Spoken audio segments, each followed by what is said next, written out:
You know, folks, if I ever did realize my dream, and if I ever owned an NFL, I don't think I'd want to anymore, actually. But if I ever owned an NFL team, I would be on the lookout for the best ventriloquist player I could find. Can make it look like other people. You know, ventriloquists, one of the things they can do is throw their voice, not only not move their lips, they throw their voice, they make it look like somebody else. Can you imagine I could mop up? I could get half the other team thrown out in the first quarter. Just get a great ventriloquist, one on offense and one on defense, and I could mop up. I'll discuss this with Coach Belichick. Might have some thoughts on it. Here's Reggie Miller, one more bite. Dan Patrick, the N-word.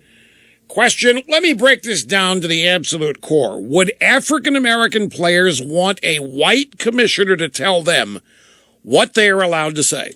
Number one, we didn't make up the word in the first place. You made up the word. Now you're going to tell us we can't use the word. It doesn't make any sense. So, no, they probably would not want a white commissioner saying, oh, you can't say that word. Well, then you haven't made any racial progress at all. I'm being dead serious here. If it matters, if it matters like this, then there's no progress that has been made. Pure and simple, flat out, case closed. If it's going to come down to that, this whole thing really is fascinating, folks. When you look at what's being done here, there is literal advocacy for the use of that word taking place.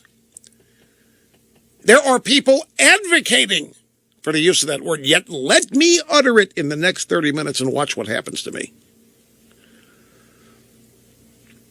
One more soundbite, and we come up on a break, and we'll come back, get to the phones. Sports writer Jeff Pearlman was on the CBS Sports Network show Jim Rome the N-word. And Jim Rome said, look, certainly it's a workplace. People are going to work, and then they're getting paid, and they should be treated with respect. But is it a workplace like where you and I go to work? Is a football locker room? Is it like our office? Is the field like our office? This is Jeff Pearlman here, a sports author. What they really, really need to focus on also are gay slurs, which are probably more prominent than racist slurs in the NFL as far as what you call another player. There's a certain word that's used all the time, nonstop in locker rooms in all the sports that I think they really, especially with Michael Sam, need to crack down on. So, as I mentioned at the top of the program, it's not really the N-word, according to Mr. Pearlman. I'm sure represents thinking of many sports writers.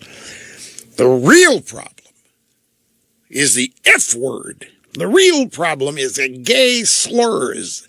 And everybody's using them. And that's what the NFL's got to crack down on.